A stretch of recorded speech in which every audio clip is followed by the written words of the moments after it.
The final blow was struck with the elegance of a collapsing star. Kalari stood amidst the wreckage of the Federation's strongest fleet, her eyes scanning the remnants of ships and shattered armor. The debris floated like a funeral wreath, illuminated by the glow of a distant nebula. Her armored form, pristine and flawless, stood in stark contrast to the destruction around her. She was a force of nature, a living storm, and she had just annihilated an entire fleet in a single assault. The war had raged on for decades, but it had all led to this moment. Kalari, the most powerful being in the galaxy, had delivered the decisive blow.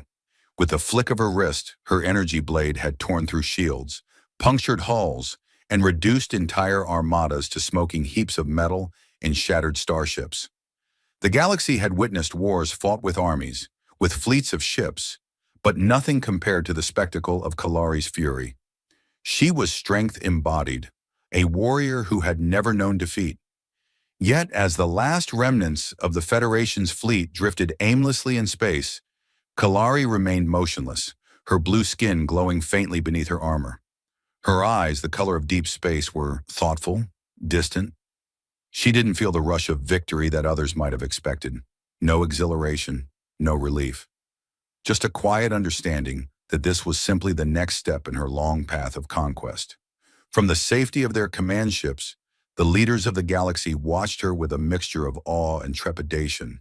They had long known Kalari's power, but her choice to defeat the Federation alone had taken even the most seasoned generals by surprise. The galaxy's rulers, those who had once thought themselves untouchable, were now left with a single, unavoidable question. What would Kalari do next? The answer came swiftly. As the last Federation flagship fell into the void, a calm voice echoed through the communications channels. "Requesting a reward," Kalari said, her tone as steady and unyielding as the warship she had obliterated. "I am entitled to one, yes?" The council, shaken by her audacity, exchanged nervous glances. They had prepared for this moment, knowing that Kalari's victory was inevitable. But what had they truly expected her to ask for? A fleet of her own? Planets to rule? Something tangible? Something grand? "What is it that you seek, Kalari?" the High Commander of the Galactic Council asked, his voice cracking slightly with anxiety. Kalari's eyes, ever so sharp, flicked toward the holographic projection of the command room. For a moment her gaze lingered on the faces of the council members, their expressions a mix of confusion, fear, and greed. Then without hesitation, she spoke. "I want him." The words hung in the air like a sudden chill.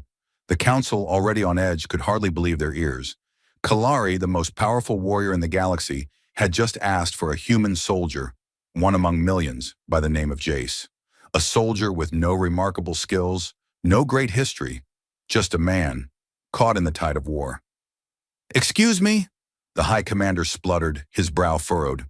"A human? You? You're sure?" Kalari didn't answer immediately. She simply turned away, letting the silence stretch between them. It wasn't a mere silence of contemplation, it was the silence of certainty. The galaxy's leaders, the most powerful beings in existence, were as fragile as the wreckage scattered around them in space. The request was baffling. In the midst of a war won with blood and destruction, Kalari asked for something no one could comprehend. Why a human? What did she see in this man that no one else did? Her motives were a mystery to all, including Jace himself. The decision was made, much to the shock and dismay of the council. They could not question her. They dared not. In a world where power meant everything, Kalari had earned the right to choose whatever she wanted. And so it was done. Jace, the humble soldier, was pulled from the front lines and brought before her. Jace had never seen anything like Kalari before. He had heard the stories, of course, the legends of the woman who could level a planet with a flick of her wrist. He had heard the whispers about her strength, her unbeatable nature. But standing before her in the grand hall, Jace felt like a speck of dust before a storm. Kalari's presence was overwhelming, and yet there was something strangely calm about her. Her yellow hair, wild and untamed, framed her blue-skinned face, and her long ears twitched ever so slightly as she observed him. "Jace," she said, her voice carrying a weight that no words could quite capture. "You are my reward." Jace blinked. caught off guard. Wait, what? Kalari tilted her head, her sharp eyes never leaving his. I have seen something in you, something rare. Not strength of body, but strength of spirit. Jay, still reeling from the absurdity of the situation, didn't know how to respond. His mind was racing, trying to make sense of it all. Why him? He was nothing special. A soldier, sure, but nothing extraordinary. He could barely even hold a conversation without stammering. What could she possibly see in him? She smiled, a small, almost imperceptible movement that sent a ripple of unease through him. You'll see soon enough, Jace. For now, just trust me. And so, just like that, Jace found himself at the center of an entirely new world, one where nothing made sense, and yet everything felt strangely right. Kalari had chosen him, and though he had no idea why, he couldn't shake the feeling that his life was about to change in ways he couldn't possibly imagine. In the distance, the stars continued to twinkle, silent witnesses to a decision that would echo across the galaxy for years to come. The first few days aboard Kalari's ship were a blur for Jace. He had no idea where he was or how he was supposed to act around the galaxy's most powerful being. It wasn't exactly something they covered in soldier training. When he first boarded, he found himself in awe of the ship, a colossal, sleek vessel that seemed to hum with a kind of energy that made the air feel thick with potential. The walls themselves glowed faintly, and the doors slid open with a smoothness that felt unnerving. There were no clunky metal noises, no jarring mechanical movements, just perfect precision. Kalari, of course, was perfectly at ease in her world. She moved through the ship like a being who had lived in the void of space her entire life. She didn't seem to care that Jace, for all his soldier bravado, was completely out of his element. He kept tripping over things that weren't even there. Once he accidentally walked into a wall he could have sworn wasn't there just a second ago. I'm getting the hang of this, Jace muttered under his breath as he straightened himself out for the third time in as many minutes. Kalari glanced back at him, the barest of smirks tugging at the corner of her mouth. You're doing fine. Better than most, actually. Jace rolled his eyes. Thanks, I'll add that to my list of accomplishments. Not totally embarrassing myself in front of the galaxy's deadliest warrior. Kalari chuckled, an unexpected sound that made the metallic air seem a little warmer. It's a start, she said. That was the moment when Jace realized something about Kalari. For all her cosmic power, for all her terrifying strength, she had a sense of humor. A dry one, but a humor nonetheless. And somehow it put him at ease. It wasn't what he expected. The idea that someone so formidable could still find time to make a joke was comforting. It made the universe seem a little smaller, a little more manageable. As the days went on, Jace began to notice that Kalari wasn't just the galaxy's most powerful warrior. She was also oddly curious about everything.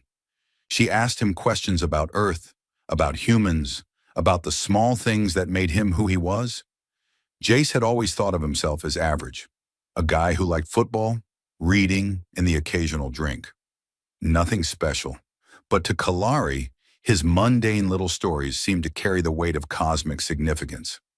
Tell me, she asked one evening as they sat in the ship's observation deck watching a swirling nebula drift by. What do humans do when they're not fighting wars? Jace blinked, thrown by the question. Well, we take naps mostly. We eat a lot, and we complain about the weather. Kalari tilted her head, her long ears twitching as she considered his words. I see. You humans have such peculiar ways. You have no idea, Jace replied with a laugh. Sometimes I think we just get bored and invent problems to solve. He paused, eyes narrowing slightly. What about you, though?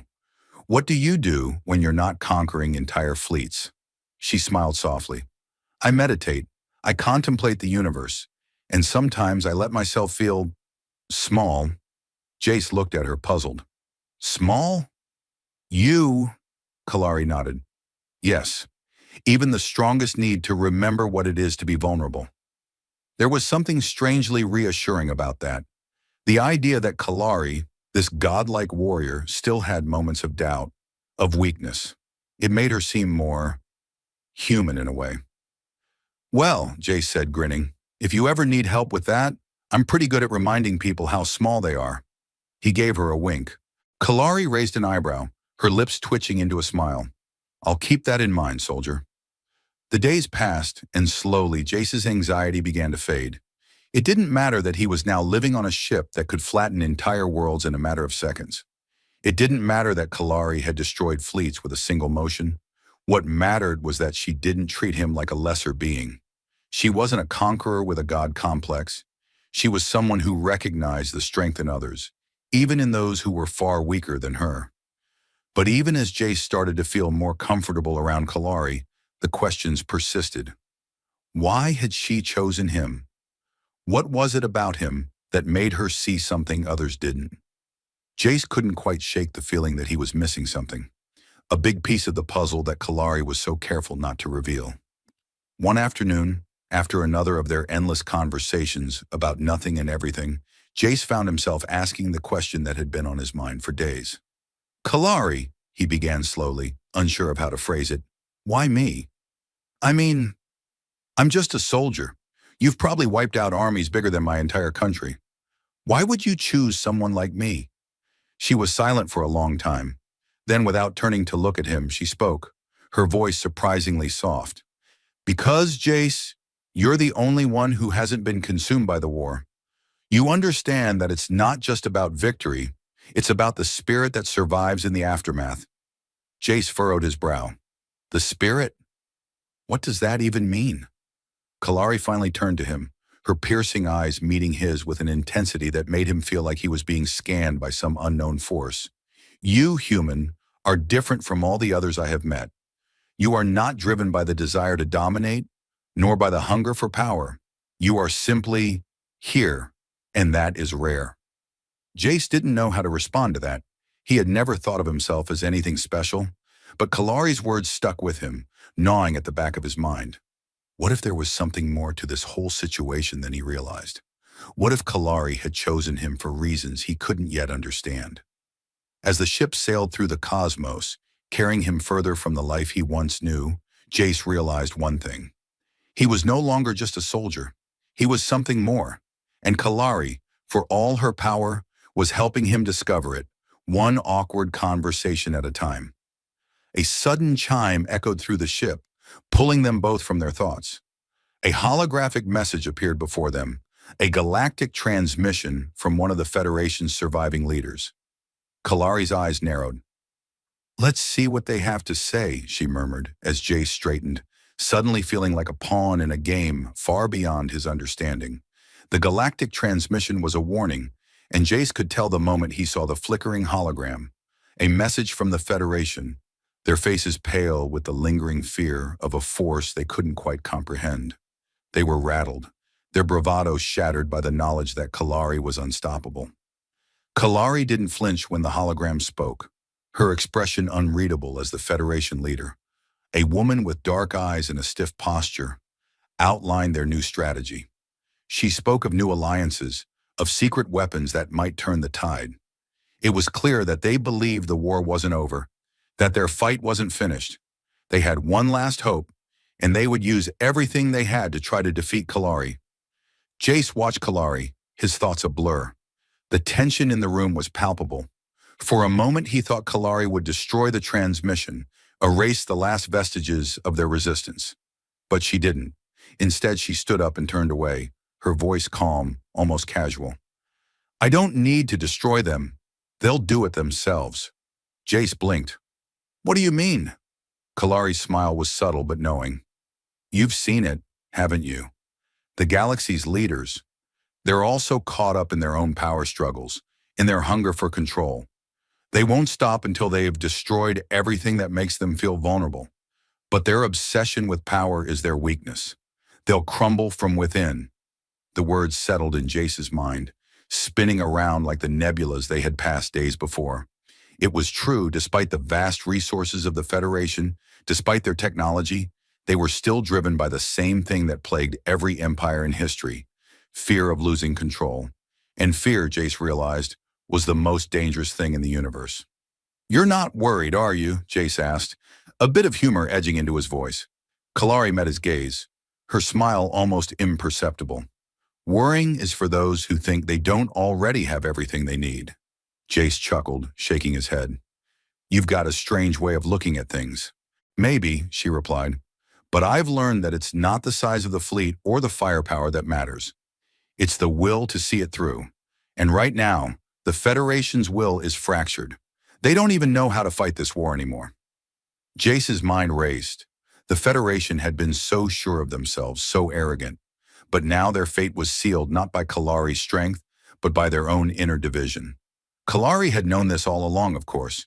She had seen through the charade, and she was waiting, biding her time until the final act unfolded. He looked at her. You've been playing them the whole time, haven't you? Kalari nodded, the faintest hint of pride in her expression. Of course. They think they're still in control, but they're already defeated. I just needed to show them that their obsession with power would be their undoing. As the days passed, Jace found himself drawn deeper into Kalari's world. The ship, which had once felt like an alien, cold place, now felt like home. He no longer stumbled over his words when speaking to her, no longer felt like an outsider. Kalari's teachings, her wisdom, were starting to take root. She had taught him something he never expected. True strength wasn't about muscles or firepower. It was about knowing when to let go, when to walk away from the fight. And that, he realized, was something the Federation had never understood. But even with the war winding down, there was still the question of what would happen next. Kalari's power was unmatched, but her resolve had been tempered by something deeper. It wasn't enough for her to just conquer. It was the understanding of what came after that truly fascinated her. Do you ever wonder, Jace asked one evening, as they watched a planet's surface burn beneath them, the glow of it casting strange shadows on the ship's walls? What it's all for? The fighting? The destruction? What comes after? Kalari didn't answer at first. Instead, she stood by the observation window, looking out at the dying planet. Finally, she spoke, her voice thoughtful. I don't wonder, she said. I know. After the fighting is over, after the chaos has settled, that's when the real work begins. Jace frowned. What do you mean? Kalari turned to him, her blue skin reflecting the distant light of the burning planet. War ends, but what do we do with what's left? What do we build after the ruins? That's where true power lies. Jace had never thought about it that way. He had always seen war as something to be won, an end goal to reach. But Kalari was showing him a new perspective. The galaxy had been torn apart, but the question now wasn't who would rule. It was how to rebuild. And that was something the Federation, despite all their might, had never even considered. Rebuilding, Jace said, the word tasting strange on his tongue. I guess that's why you chose me. Kalari nodded. You understand. The strongest don't just destroy, they create, they build. And I need someone who sees the universe not as a battlefield, but as a place full of possibilities. Jace took a deep breath, the weight of her words settling on him. He had started this journey as a soldier, a small part of a much larger war. But now, as the galaxy's fate hung in the balance, he was becoming something more. Not a conqueror, but a builder, a part of something that was just beginning to take shape.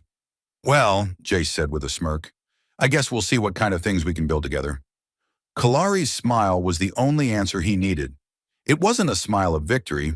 It wasn't a smile of conquest. It was something simpler, a smile of possibility. The galaxy had been fractured, torn apart by greed, power, and war. But now in the quiet aftermath, Jace and Kalari stood at the edge of something new, something they would shape together. And as the stars shimmered overhead, Jace felt a sense of peace, knowing that the true strength was not in destruction, but in the quiet, patient work of rebuilding. The war was over. The real journey had just begun.